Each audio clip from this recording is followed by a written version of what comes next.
রাসূল করিম সাল্লাল্লাহু আলাইহি ওয়াসাল্লাম আখেরি শাবানে খুতবা পেশ করেছিলেন এবং সেই খুতবায় তিনি বলেছিলেন, হে উপস্থিত জনগণ, হে মানব মণ্ডলী, আল্লাহ পাক আমাদের জন্য একটি পবিত্র মাস আমাদেরকে দিচ্ছেন, দান করেছেন, যে মাসটির নাম হচ্ছে রমাদান। রমাদান হচ্ছে রামদুন, রা মিম দত, রাম ধাতু থেকে উৎপত্তি, এর অর্থ হচ্ছে জ্বালানো, পুড়িয়ে দেওয়া, ভস্ম করে দেওয়া। রমাদান, রমজান মুবারকে যারা নাকি সিয়াম সাধনা করে, আত্মত্যাগ করে, অর্থাৎ তিতিক্ষা, ত্যাগ এবং তিতিক্ষা করে, রমজান মুবারকে আল্লাহ পাক যেভাবে রোজা চান ওইভাবে যারা রোজা রাখে, তাদের সমস্ত গুনাহ সমূহকে আগুন যেমন আবর্জনাকে জ্বালিয়ে দেয়, রোজা যদি সঠিকভাবে কারো হয় তাহলে তার গুনাহগুলিকে এইভাবে জ্বালিয়ে ভস্ম করে দেয়। সুবহানাল্লাহ বিহামদিহি। এই রমজান আমাদের সামনে। আমি আমার আলোচনার শুরুতে আমি আপনাদের খেদমতে আরজ করতে চাই যে মাসটির মধ্যে আমরা প্রবেশ করতে যাচ্ছি, দুটি জিনিস আমাদের সামনে এখন। একটি হচ্ছে আমরা মাহে রমজানকে ইস্তেকবাল করতে যাচ্ছি, মাহে রমজান আমাদের সামনে। দোয়া করে নেই যে আল্লাহ পাক এই পবিত্র রমজানের সম্মান করার মতো তৌফিক আমাদেরকে দান করো, আর যেভাবে রোজা রাখলে পরে তুমি খুশি হও সেইভাবে আমাদেরকে রোজা রাখার তৌফিক দান করো, বলি আমিন। এটি হচ্ছে সর্বশ্রেষ্ঠ মাস আল্লাহ পাক মুসলমানদের জন্য দান করেছেন। আবারও বলি আলহামদুলিল্লাহ। কোরআন শরীফের মধ্যে আল্লাহ সমস্ত ইবাদতের কথা বলেছেন, কিন্তু ডিটেইলস আলোচনা করেন নাই। হজ করতে হবে, কিন্তু উকুফে আরাফা করতে হবে, রমিয়ে হিজার করতে হবে, রমিয়ে জিবার করতে হবে, তারপরে 7 বার তাওয়াফ করতে হবে, সাফা মারওয়া সাই করতে হবে। এগুলি কিন্তু কোরআন শরীফে আসে নাই, ডিটেইলস আসে নাই। নামাজ পড়তে হবে, কিন্তু জোহরে কয় রাকাত, আসরে কয় রাকাত, মাগরিবে কয় রাকাত, এই রাকাতগুলি কিভাবে বিন্যস্ত করতে হবে কোরআন শরীফে তা আসে নাই, বর্ণনা করা হয়নি। যাকাত দিতে হবে, কিন্তু কত টাকা হলে কত টাকা দিতে হবে, কত মন ধান হলে কতটুকু দিতে হবে, কত ছাগল হলে, কত গরু হলে, কত পরিমাণ সোনা হলে, কত পরিমাণ রৌপ্য মজুদ থাকলে যাকাত দিতে হবে, এর বিস্তারিত বিবরণ কোরআন শরীফে আসে নাই। চিন্তা হতে পারে যে তাহলে এগুলো আমরা পাইলাম কই? আমরা পেয়েছি কোরআনের ব্যাখ্যা হচ্ছে রাসূল করিম সাল্লাল্লাহু আলাইহি ওয়াসাল্লাম, হুজুর এটাকে আমাদেরকে বলে দিয়েছেন। তিনি শারে ছিলেন, শরীয়ত প্রণেতা ছিলেন। তো সমস্ত ইবাদতকে আল্লাহ পাক সংক্ষেপে সংক্ষেপে তিনি আউটলাইন অথবা গাইডলাইন তিনি দিয়েছেন আল্লাহ পাক। রমজান মুবারক হচ্ছে একমাত্র ইবাদত যে রমজান সম্পর্কে আল্লাহ পাক ডিটেইলস পূর্ণ একটি রুকু আল্লাহ পাক আলোচনা করেছেন। সুবহানাল্লাহ। রোজা শুরু করবেন কোনখান থেকে, শেষ করবেন কোথায় গিয়ে, সফরে প্লেনে যখন চলবেন তখন আপনার রোজার অবস্থা কি হবে, যদি দেশে যান তখন কি হবে, অসুস্থ হলে কি হবে, কিভাবে রোজা রাখবেন, কিভাবে রোজা ভাঙবেন, তারপরে কখন শুরু হবে, কখন কি হবে ইত্যাদি বিস্তারিত বিবরণ। রোজার মতো করে এত অন্য কোন ইবাদতের ব্যাপারে আল্লাহ এতটা বলেন নাই যতটা বলেছেন রোজার ব্যাপারে। তাহলে নিশ্চয়ই বুঝতে পারছেন রোজাটা অত্যন্ত গুরুত্বপূর্ণ ইবাদত। সবটাই গুরুত্বপূর্ণ, কিন্তু রোজাটা আল্লাহর কাছে বেশি গুরুত্বপূর্ণ। সুবহানাল্লাহ। আচ্ছা, বেশি গুরুত্বপূর্ণ কেন সে কথা কি বলবো? অবশ্যই বলবো। বেশি গুরুত্ব এই কারণে, আল্লাহ পাক বলেছেন, এটা হচ্ছে হাদিসে কুদসি। আল্লাহ পাক বলেছেন, আস-সাওমু লি ওয়া আনা আজজি বিহি। অন্য রিওয়ায়াতে এসেছে ওয়া আনা উজজা বিহি। আস-সাওমু লি, রোজা হলো আমার জন্য। কে বলতেছেন বলুন তো? আল্লাহ পাক বলছেন রোজা হচ্ছে আমার জন্য, রোজার পুরস্কার আমি দেব। অন্য বর্ণনায় এসেছে রোজা আমার জন্য আর রোজাদারের পুরস্কার আমি আল্লাহ নিজেই পুরস্কার। সুবহানাল্লাহ, সুবহানাল্লাহ। তাহলে প্রশ্ন আসে, আল্লাহ পাক বলছেন রোজা আমার জন্য, আস-সাওমু লি। আল্লাহ তো একথা কোথাও বলেননি আজ-যাকাতুলি, আস-সালাতুলি, আল-হাজ্জুলি। রোজা আমার কি বলে, যাকাত আমার জন্য, হজ আমার জন্য, নামাজ আমার জন্য, একথা কিন্তু আল্লাহ বলেন নাই। অবশ্যই আমরা যাকাত হোক, নামাজ হোক, হজ হোক কার জন্য করি? আল্লাহর জন্য করি। রমজানের ব্যাপারে আল্লাহ খাস করেছেন যে আস-সাওমু লি, রোজা আমার জন্য। এই কথাটার অর্থ কি, তাৎপর্য কি, ব্যাখ্যা কি, সিগনিফিকেন্স কি? এর সিগনিফিকেন্স হচ্ছে এই যে প্রত্যেকটা ইবাদতের দুটি ধরন আছে। কয়টা ধরন বলুন তো? দুটি ধরন। একটি ধরন হচ্ছে বাহ্যিক, আর একটা হচ্ছে আভ্যন্তরীণ। প্রত্যেকটা ইবাদতের দুটি দিক আছে, একটা মানুষকে দেখানো আর একটা ভেতরের। যেমন নামাজ, একটি লোক নামাজ পড়ে না, কিন্তু এমন একটা সমাবেশের মধ্যে পড়ে গেছে সবাই নামাজ পড়ে। এখন আমি যদি নামাজ না পড়ি তাহলে লোকে বলবে কি? তখন উজু আছে কি না আছে দাঁড়ায় গেল আল্লাহু আকবার। তাহলে দেখা গেল নামাজ আল্লাহর জন্য পড়ে, আবার মানুষের জন্য দেখাবার জন্য করে। যাকাত এটা দেয় মানুষে, তার নিয়তটাকে আল্লাহ পাক ভালো জানেন। কিন্তু কিছু লোক তেমন আছে যাকাতের নামে লুঙ্গি, আমাদের দেশে আছে, এখানে কি করে আমি জানি না, লুঙ্গি শাড়ি কিনে তারপরে বাড়িতে সব জমা করে এরপরে গরিবদের দাওয়াত দেয় এবং সকলকে দেখায় এভাবে লুঙ্গি দিল, শাড়ি দিল, লোকেরা দেখলো যে জাকাত দিল, খুব জাকাত দিয়েছে। কোরবানির ব্যাপারে এভাবে বিরাট একটা গরু কিনলো, কিনে মানুষকে দেখাইলো। চট্টগ্রামে আছে সবচেয়ে বড় দামের গরু একটা কিনে গরুর গলায় মালা একটা পরাইয়া তারপরে শহর ঘুরায়। এখন অবশ্য এটা কমে গেছে আগের থেকে অনেক। মানুষ দেখুক যে ও মুখে এই গরুটা কোরবানি করেছে। এটা কি কোরবানির জন্য হলো না মানুষকে দেখাবার জন্য হলো? হজ, টাকা আছে, লোকেরা বলবো কি যে এত টাকার মালিক তাও হজে যায় না, সুতরাং যাই একটু হজ করে আসি। তাহলে হজ করা গেল, আবার মানুষকে দেখাবার জন্য করলো। দুটি জিনিস আছে। কিন্তু একমাত্র রোজা যদি কেউ রাখে মানুষকে দেখাবার জন্য সকাল থেকে শুরু করে সন্ধ্যা পর্যন্ত না খাইয়া কোনো পাগলও থাকবে না। বলেন আপনারা ঠিক কিনা? সে তো মানুষকে দেখাবার জন্য দাঁত টাত পরিষ্কার করে নিল আর দুপুরে ভাত খাই নিল, বউতেও টের পাইল না। পারবে কিনা? পারবে। টয়লেটে গিয়ে খাই নিল ভালো করে, কোন একটা আড়াল জায়গা নিয়ে খেয়ে গেল, বাচ্চাও দেখলো না, বউতেও দেখলো না, খেয়ে নিল। তাহলে সে তো রোজা রাখলো না। আল্লাহ পাক বলছেন আসসামুলি, রোজা হচ্ছে আমার জন্য। যে রোজা রাখে আমার জন্যই রাখে, মানুষকে দেখাবার জন্য সারাদিন না খেয়ে থাকার কোনো প্রশ্নই ওঠে না। সুবহানাল্লাহ। সুতরাং রোজা যে রাখলো সে আমার জন্যই রাখলো। ওয়া আনা আজজি বিহি, রোজার পুরস্কার আমি আমার হাত দিয়ে দেব। সুবহানাল্লাহ, আমার হাত দিয়ে দেব। ম্যানেজার যদি বলে এই কাজগুলি করলে পরে বেতন, নির্ধারিত বেতন পাবা, আর এইটা যদি করো তাহলে বেতনটা আমি দেবো আমার হাত দিয়া, তাহলে এমপ্লয় যারা তারা বুঝতেই পারবে যে মালিক যখন নিজেই দেবে তাহলে ম্যানেজারের মতো দেবে না, মালিক মালিকের মতোই বড় করে দেবে। তো আল্লাহ পাক ফেরেশতাদের কাছে এটা রাখেন নাই, সব নাকি তোমরা লেখো গিয়া, আর রোজার সওয়াব আমার হাত দিয়ে আমি দেব। সুবহানাল্লাহ। এরপরে আল্লাহ পাক বলছেন, অন্য রিওয়ায়েতে এসেছে রোজা আমার জন্য, আর রোজাদারের পুরস্কার আর কিচ্ছু না, রোজাদারের পুরস্কার আমি আল্লাহ নিজেই পুরস্কার হয়ে যাব। সুবহানাল্লাহ। হাদিস শরীফে এসেছে রোজা রাখলে পরে ক্ষুধার কারণে, খালি পেটে থাকার কারণে টক্সিন জাতীয় এক প্রকারের গ্যাস তৈরি হয় পেটের ভেতরে, স্টমাকের মধ্যে, ফলে মুখে এক রকমের দুর্গন্ধের সৃষ্টি হয়। নবীজি বলেছেন রোজাদারের মুখের থেকে যে গন্ধ বের হয় আল্লাহ পাকের কাছে রোজাদারের মুখের গন্ধ মেশক আম্বারের চাইতে বেশি পবিত্র। আপনার মুখের গন্ধটাও আল্লাহর কাছে পবিত্র। রোজাদারের জন্য, রোজাদারদের জন্য জান্নাতের একটি দরওয়াজা খাস করে রাখা হয়েছে, যার নাম রায়্যান। এই দরওয়াজা রোজাদারদের জন্য, কেবলমাত্র রোজাদারেরা সেখান থেকে প্রবেশ করবে, আর কেউ প্রবেশ করতে পারবে না। এই রোজাদারদের সম্পর্কে আল্লাহ পাক বলেছেন, হাদিস শরীফে এসেছে, বুখারী শরীফের হাদিস, রাসূল করিম সাল্লাল্লাহু আলাইহি ওয়াসাল্লাম বলেছেন লিসাইমে ফারহাতান, ফারহাতুন ইনদা ফিতরিহি ওয়া ফারহাতুন ইনদা লিকাই রাব্বিহি। রোজাদারের জন্য দুইটা খুশি। কয়টা খুশি বলুন তো? কে বলছেন? আল্লাহ রাসূল বলছেন রোজাদারের জন্য দুইটা খুশি।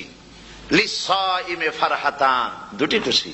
ফারহাতুন ইনদা ফিতরিহি, একটা খুশি হচ্ছে ইফতারের সময়।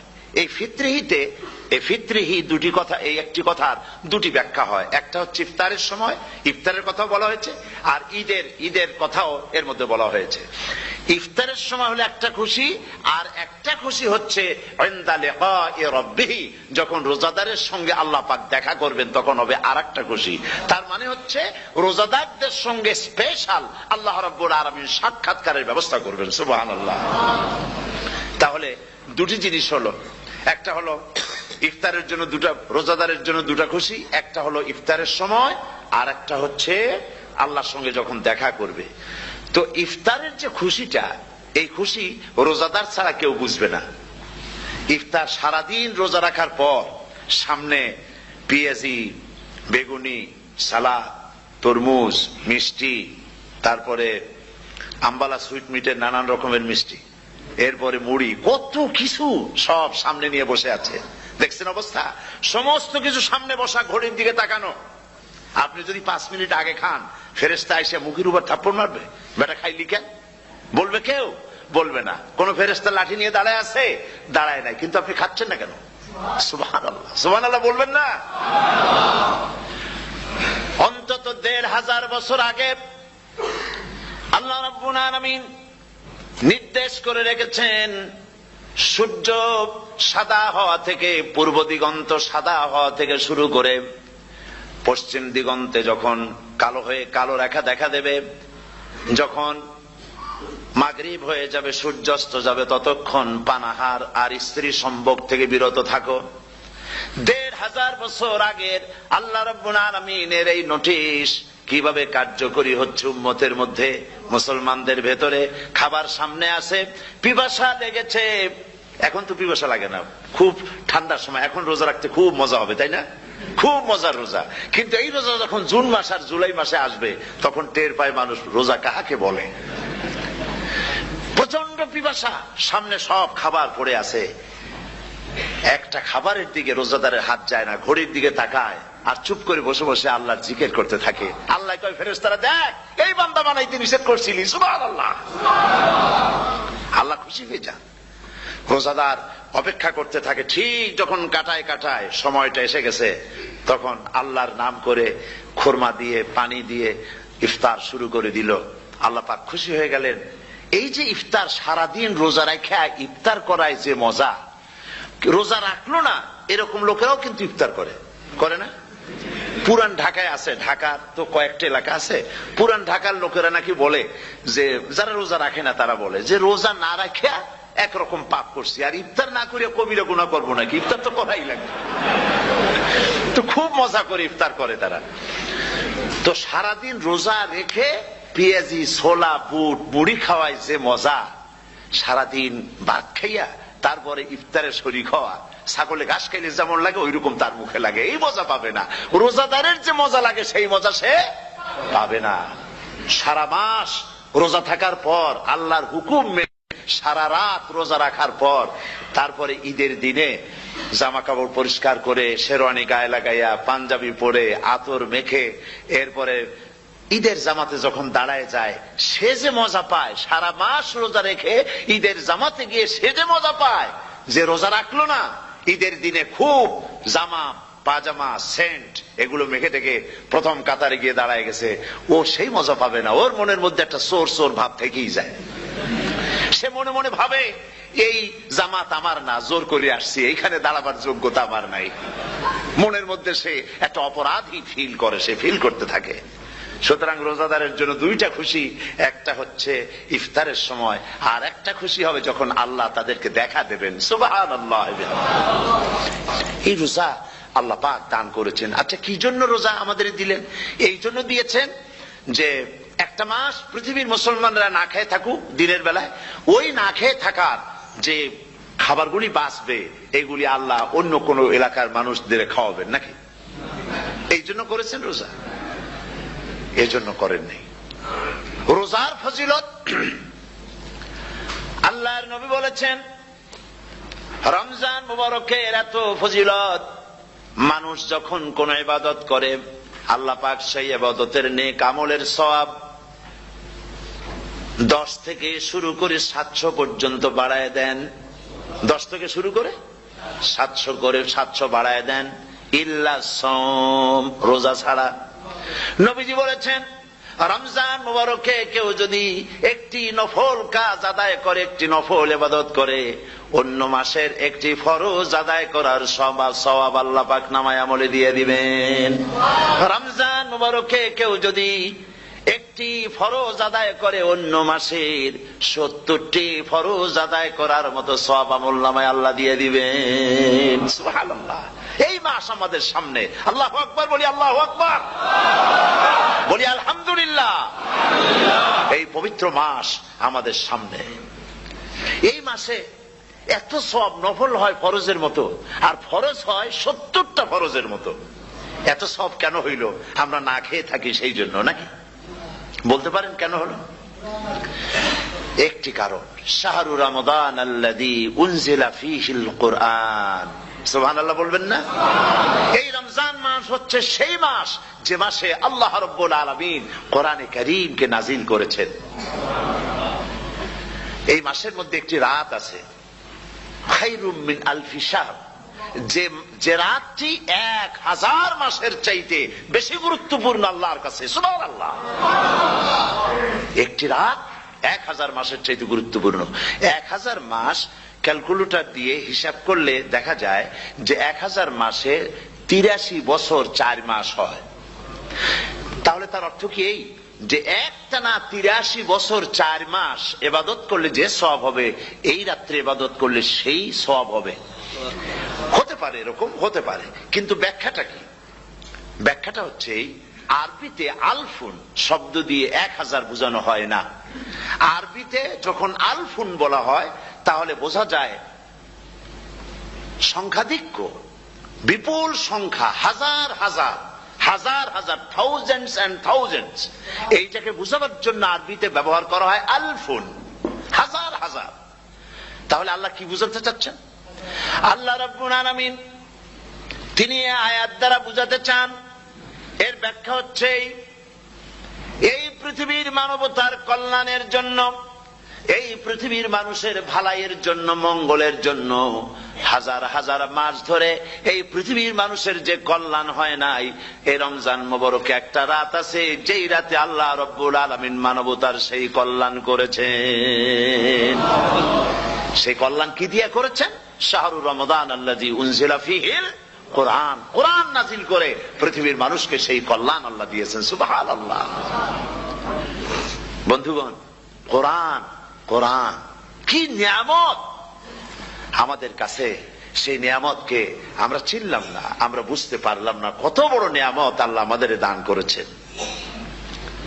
এই কোরআন যেন আপনি শুনতে পারেন, পড়তে পারেন, বুঝতে পারেন, সেই জন্য আল্লাহ রাব্বুল আলামিন শরিয়াত কি সুন্দর ব্যবস্থা করেছে। কোরআন শোনার জন্য রমজান মুবারকে তারাবিহের নামাজের ব্যবস্থা করা হয়েছে। সুবহানাল্লাহ, সুবহানাল্লাহ। যারা সব সময় পড়তে পারেন না, কোরআন তেলাওয়াত জানেন না, অথবা সারা বছরও এক খতম কোরআন শরীফ পড়া হয় না, শরিয়াত কি সুন্দর বিধান করলো যে আপনি যেন 30 পারা কোরআন শরীফ শুনতে পারেন।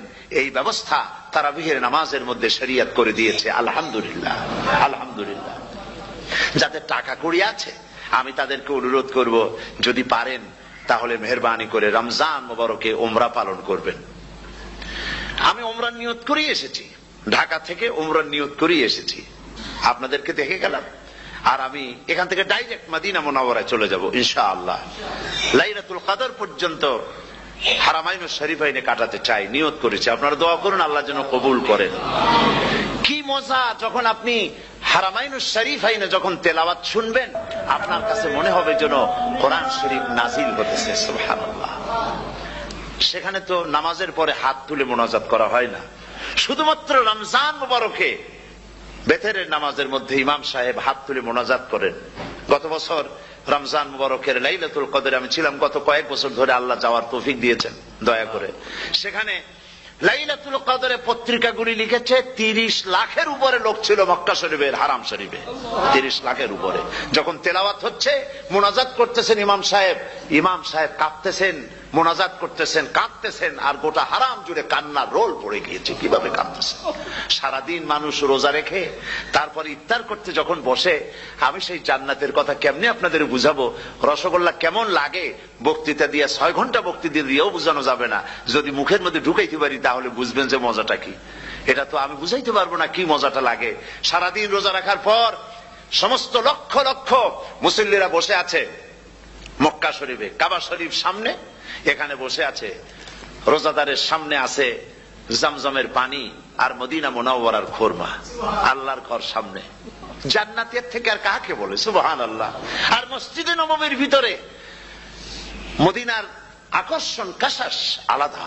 মদিনা শরীফের আপনাকে যদি পাইয়া যায় কোন আরব, কোন মাদেনি আপনারা ছাড়বেই না, আদর করে পাশে বসাবে, তোমারে আমি এই জিনিস খাওয়াবো, এইটা দিয়ে ইফতার করাবো, আমার কাছ দিয়ে তুমি উঠতেই পারবে না, আপনাকে জোর করে বসায় দিবে। মসজিদে নববীতে রিয়াদুল জান্নাহ রাসূল করিম সাল্লাল্লাহু আলাইহি ওয়াসাল্লামের কবর শরীফের কাছে বসে আপনি ইফতার করতেছেন, কত বড় নসিব। সেই জন্য আমি বলি, হলিডে করার জন্য আমেরিকা, সিঙ্গাপুর, হাবিজাবি এই সমস্ত ঘুরে কোনো লাভ নাই। হলিডে করতে চান, রমজান মুবারকে চলে যান হারামাইনুল শরীফাইন, মদিনা আল মুনাওয়ারা, মক্কা আল মুকাররমা, কপাল খুলে যাবে, জিন্দেগীর সমস্ত গুনাহ খাতা আল্লাহ পাক মাফ করে দিবেন। রাসূল করিম সাল্লাল্লাহু আলাইহি ওয়াসাল্লাম বলেছেন, রমজান মুবারকে যে উমরা করলো সেজন্য হজ আদায় করলো। সুবহানাল্লাহ। অন্য রিওয়ায়াতে এসেছে, যে ব্যক্তি রমজান মুবারকে উমরা করলো সেজন্য আমার সাথে হজ আদায় করলো। সুবহানাল্লাহ। তো বলতেছিলাম যে কোরআনে কারীম হচ্ছে একটি বিরাট নিয়ামত, এই নিয়ামত শোনানো হয় রমজান মুবারকে। আমি এবার এসে খুব খুশি হলাম একথা শুনে যে ইস্ট লন্ডন মসজিদ তারা একটা ব্যবস্থা করেছে, সুন্দর একটা রেডিও তারা আবিষ্কার করেছে, না কি করছেন আপনারা? ট্রান্সমিটার তৈরি করেছেন। ওনারা ওখানে রেডিও বিক্রি করেন, আপনারা বহুটা খরচ করেছেন, তারা হাজার হাজার পাউন্ড খরচ করে টাওয়ার বানিয়েছেন এবং একটা ফ্রিকোয়েন্সি তারা নিজেরা নিয়েছেন, আর রেডিওগুলি 125 পাউন্ড করে ওনারা দিচ্ছেন খরচ হিসেবে। এটা যারা নিয়ে যায় ঘরের মধ্যে বসে তারাবিহের তেলাওয়াত তারা শুনতে পাবেন। মহিলারা অনেক সময় আসতে পারেন না, মহিলারা ঘরে বসে শুনতে পারবেন। ওই ইস্ট লন্ডন মসজিদে যত ওয়াজ হবে, তেলাওয়াত হবে, নামাজ হবে, আজান হবে, ওয়াজ হবে, জিকির হবে, সব আপনার ঘরে বসে আপনি শুনতে পারবেন। আল্লাহ রাব্বুল আলামিন এই ইকদামকে, এই পদক্ষেপকে আল্লাহ কবুল করুন, সবাই বলেন আমিন। এবং প্রত্যেকের ঘরে ঘরে এই রেডিও পৌঁছে যাক, আমরা বলি আমিন। আল্লাহ যেন কবুল করেন, আপনি ঘরে বসে মসজিদের সমস্ত প্রোগ্রাম পেতে পারবেন। আর কি সুন্দর, সেখানে যিনি তেলাওয়াত করেন, আজান দেন, আলহামদুলিল্লাহ, তার আজান শুনলে পরে তো মনে হয় যে আমি মক্কা শরীফে চলে গেছি, মদিনায় চলে গেছি। আর তেলাওয়াতও কত সুন্দর, আলহামদুলিল্লাহ। আল্লাহ তার প্রতি রহম করুন, আমরা বলি আমিন। সুতরাং বলতেছিলাম যে এই পবিত্র রমজানুল মুবারক, এটি কি জিনিসটা, কি জিনিসটা বুঝাবার জন্য আমি বলি, যেমন এই ঘড়িটা এটা কেনার পর 2-1 বছর পর এটা ফাস্ট হয় অথবা কি হয়, স্লো হয়ে যায়। তখন এটাকে সারার জন্য আমরা হসপিটালে দেই। হসপিটাল মানে লন্ডন হসপিটাল না, ঘড়িরও হসপিটাল আছে, তো ঘড়ির হসপিটালে দিলাম। ওরা এটাকে দেখে শুনে ওয়াইলিং করে টরে দিল ঠিক মতো। একবার যদি ঠিক করে দিল, আবার আমার 1-2 বছর চললো, আর কোনো ডিস্টার্ব করবে না, ঠিক কিনা? আপনার গাড়ির ইঞ্জিন যদি কোন রকমের অসুবিধা করে, তাহলে গাড়ির ইঞ্জিনকে ওভারহোলিং করতে হয়, ইঞ্জিন ডাউন দিতে হয়। একবার যদি ইঞ্জিন ডাউন দিলেন, ওভারহোলিং করলেন, তাহলে আপনার এই গাড়ি 5-6 বছরের জন্য আর হাত দিতে হবে না। এই কথাগুলি বুঝতে পারছেন কিনা? সারা জীবন, সারা মাস অন্যায় করার পরে, গুনাহ করার পরে মানুষের অন্তঃকরণে কালিমা লেগে যায়। আল্লাহ রাব্বুল আলামিন রমজান মুবারকের একটা ব্যবস্থা করেছেন, ইঞ্জিন ওভারহোলিং এর মতো, ইঞ্জিন ডাউন দেওয়ার মতো। আপনার কালকে, আপনার আত্মাকে, আপনার বিবেককে, আমার বিবেককে পরিষ্কার করার জন্য রমজান মাস করে দিয়েছেন। রমজান মুবারকের একটি মাসের কোর্স যদি কমপ্লিট করা যায়, তাকওয়া দিয়া যদি ভরে দেওয়া যায়, তাহলে বাকি 11 মাস আরামসে চলবে, কোনো অসুবিধা হবে না। নবীজি বলেছেন, রমজান মুবারকে মাস আসার সঙ্গে সঙ্গে আল্লাহ রাব্বুল আলামিন তিনি জান্নাতের সমস্ত দরজাগুলি খুলে দেন, আর জাহান্নামের সব দরজাগুলি আল্লাহ রাব্বুল আলামিন বন্ধ করে দেন। সুবহানাল্লাহ। আর শয়তানকে শৃঙ্খল দিয়ে বেঁধে ফেলা হয়, শিকল দিয়ে শয়তানরা বান্ধা হয়ে যায়। এই হাদিসটা যখনই শোনাই বিভিন্ন জায়গায়, লোকেরা বিভিন্ন জায়গায় প্রশ্ন করে, হুজুর কোন তো যে শয়তানরে বান্ধাতে হয়, কিন্তু রমজান মাস হতো লোকেরা মদ খায়, মিথ্যা কথা কয়, তাহলে শয়তান বান্ধা থাকলো কেমনে? আমি বলি, দেখেন, এরও ব্যাখ্যা আছে। এর ব্যাখ্যা হলো এই, কোন কোন ঘড়ি আছে একবার চাবি দিলে 6 মাস চলে, আর একবার চাবি দিলে 2 বছর চলে, আবার চাবি দিলে লাইফ চলে যায়, এরকমের ঘড়িও আছে।